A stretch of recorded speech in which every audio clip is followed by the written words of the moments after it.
तो भोलेनाथ ने देखा कि ये स्वागत समारोह हो रहा है कि श्राप समारोह हो रहा है, और ये जो समारोह, ये जो श्राप चल रहा है, ये हमारे ही कारण चल रहा है। इसलिए शिव जी ने सभी गणों को कहा, चलो। और शांताकारम भुजगशयनम और शिखर गमनम, और भोलेनाथ अपने शिखर को चल दिए और ध्यान मग्न हो गए, क्योंकि भोले हैं। अब दक्ष प्रजापति ने थोड़ा शांत हुए, परंतु क्रोध अंदर रहा।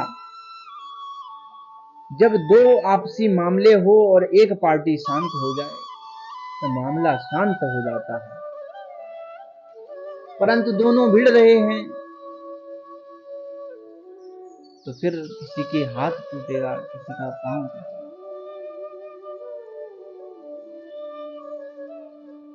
अब भोलेनाथ अपने शिखर को चल दिए। अब कुछ समय बाद पश्चात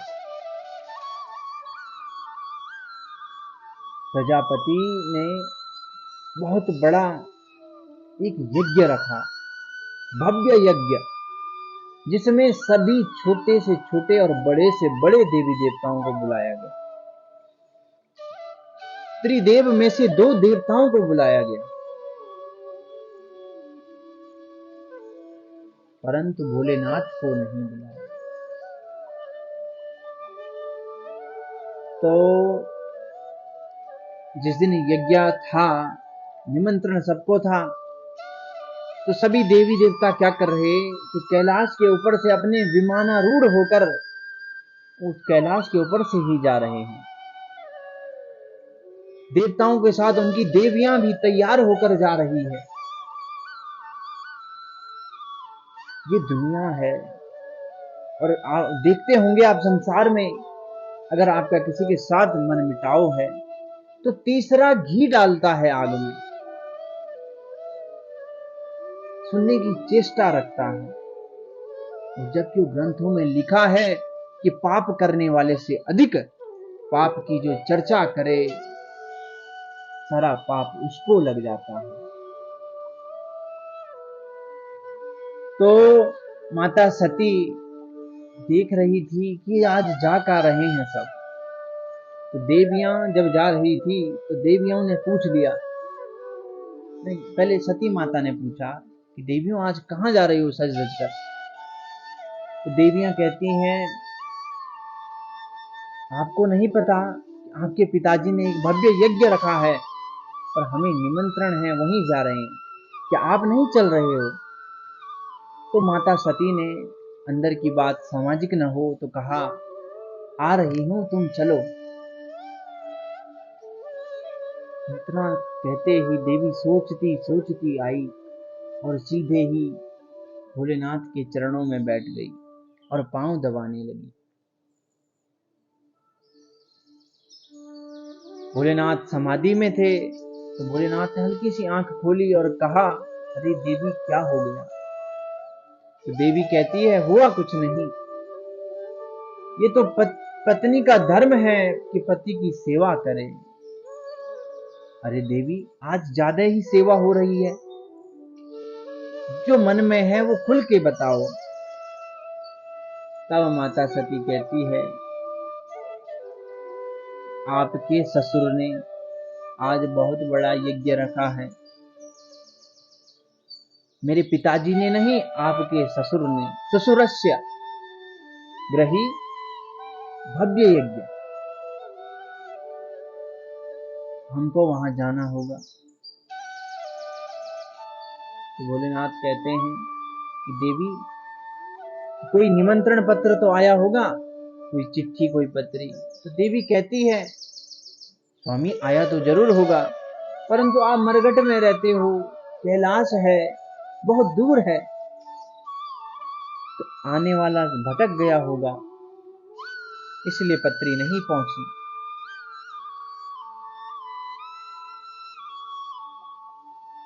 तो भोलेनाथ कहते हैं, देवी मुझे पक्का पता है कि पत्र नहीं आया, कैसे आप कैसे बता सकते हो?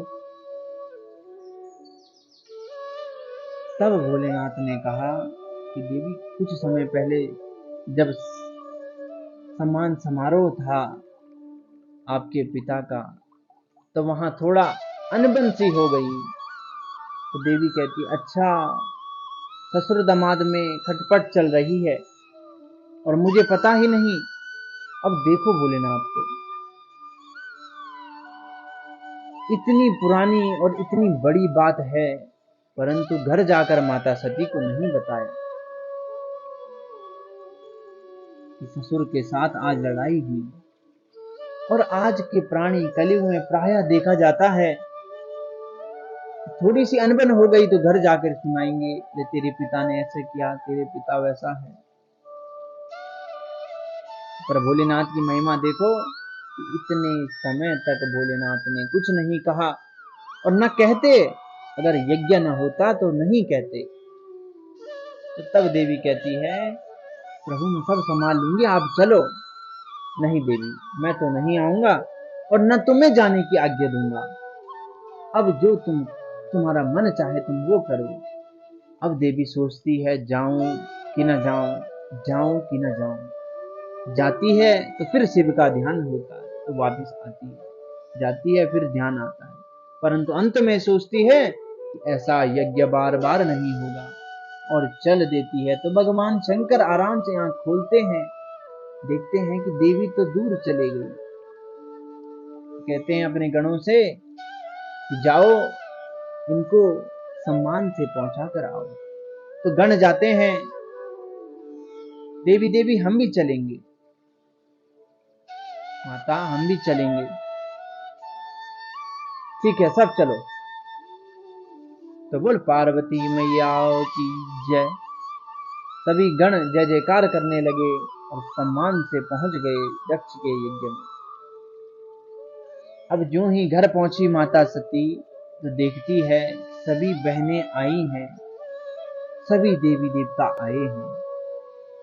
तो बहनों ने दूर से देखा तो कानाफूसी करने लगे कि देखो ये बिना निमंत्रण के आ गई। अरे ऐसा मेरा होता, मुझे नहीं दिया होता निमंत्रण तो मैं कभी नहीं आती। क्यों ही माता सती वहां पर आई तो कही, अरे आओ आओ बहन, तुम्हारे बिना यहाँ सूना सूना लग रहा था, तुमने अच्छा किया। निमंत्रण नहीं मिला तो क्या हुआ, तुम्हारा तो अपना घर है। और टूट कसने लगी। तो माता सती ने किसी पर ध्यान नहीं दिया। जैसे अपने पिता पर नजर पड़ी तो पिता ने मुंह घुमा दिया, पीठ दिखा दी पुत्री को। और घर में केवल मां एक ऐसी होती है जो अपनी पुत्री से अनन्य प्रेम करती है शादी के बाद।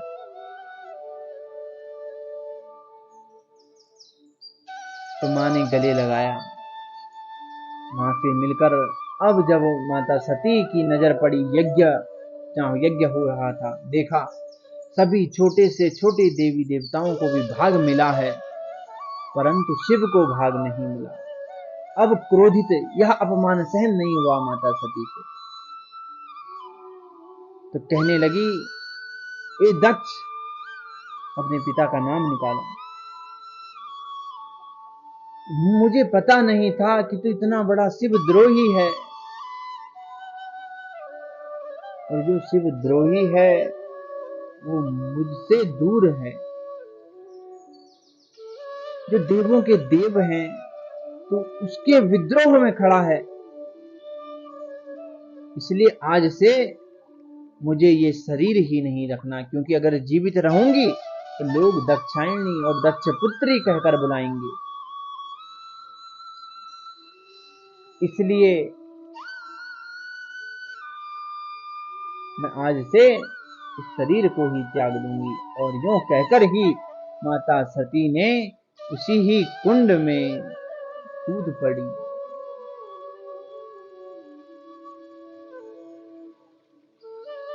हाहाकार मच गया। तो सभी जो गण आए थे वो चिल्ला पड़े, लड़ाई शुरू हो गई। तो सभी देवताओं ने मिलकर गणों को मारा, खूब मारा। और इधर नारद जी तुरंत कैलाश में पहुंच गए। अरे महादेव, अनर्थ हो गया। क्या हो गया नारद जी?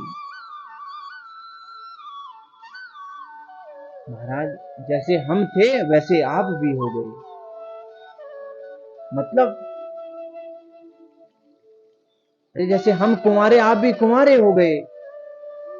माता सती को अपनाने की जगह उनके पिताजी ने ऐसा धक्का मारा कि वो सीधे हवन कुंड में गिर पड़ी। संवाददाता की तो शैली है कि बड़ा चढ़ाकर बताए। और भयंकर क्रोधित हो गए भोलेनाथ।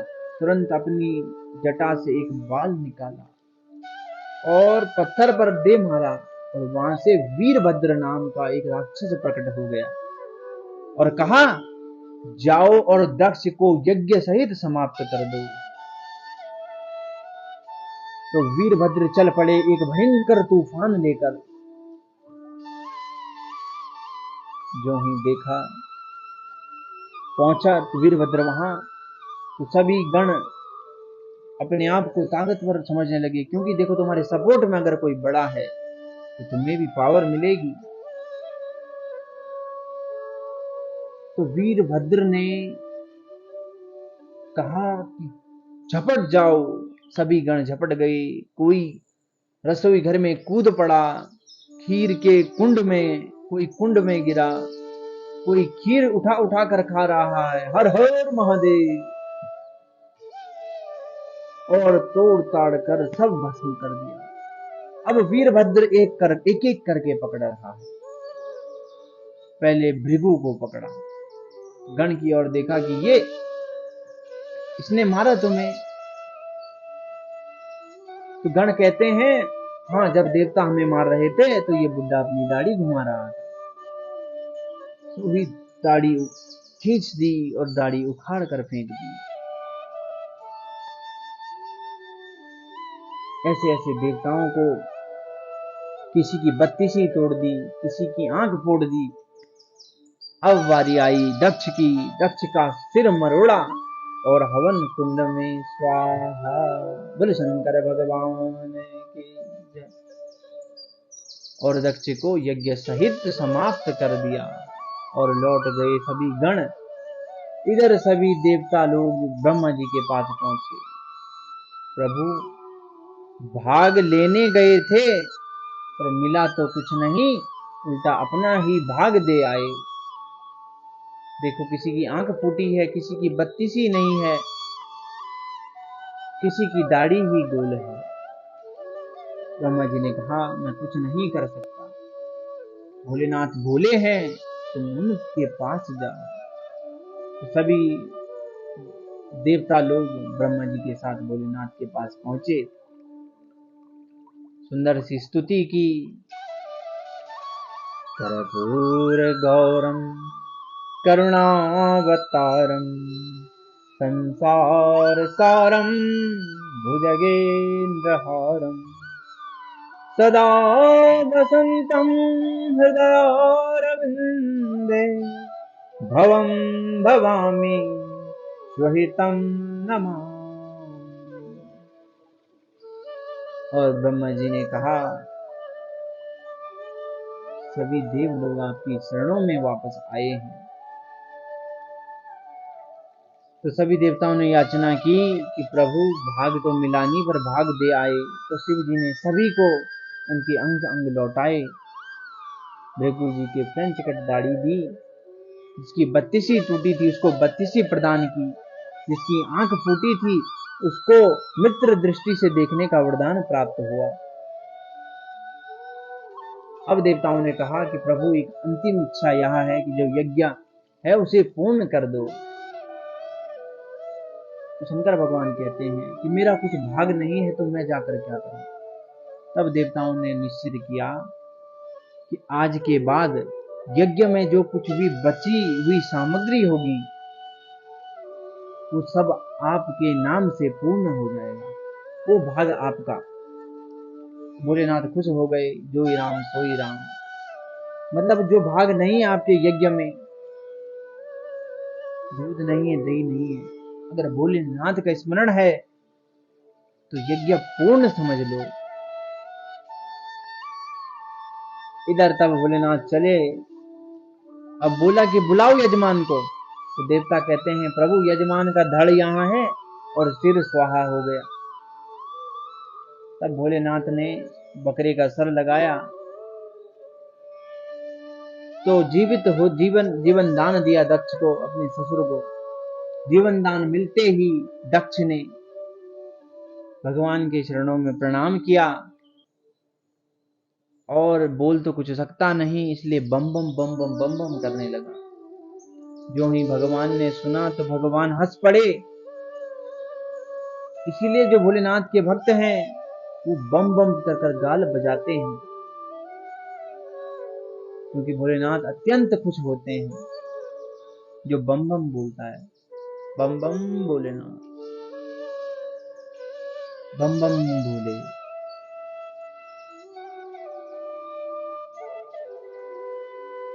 अब जब देखा विष्णु भगवान ने कि भोलेनाथ खुश हैं तो विष्णु भगवान प्रकट हुए। तो सभी देवताओं ने एक नियमित रूप से स्तुति की भगवान की। तब भगवान ने कहा, क्या कहा? भगवान ने कहा कि जो भक्त मुझ में और शिव में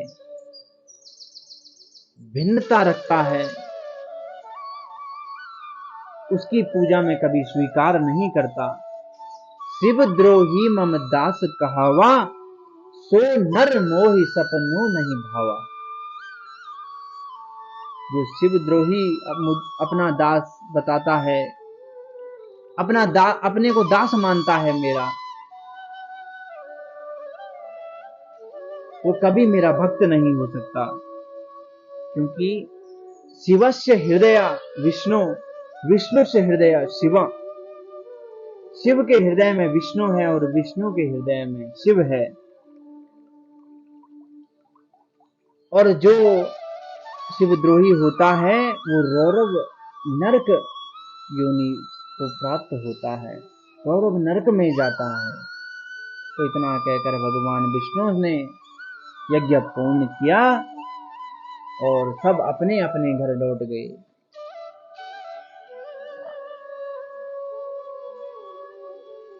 श्री राधे।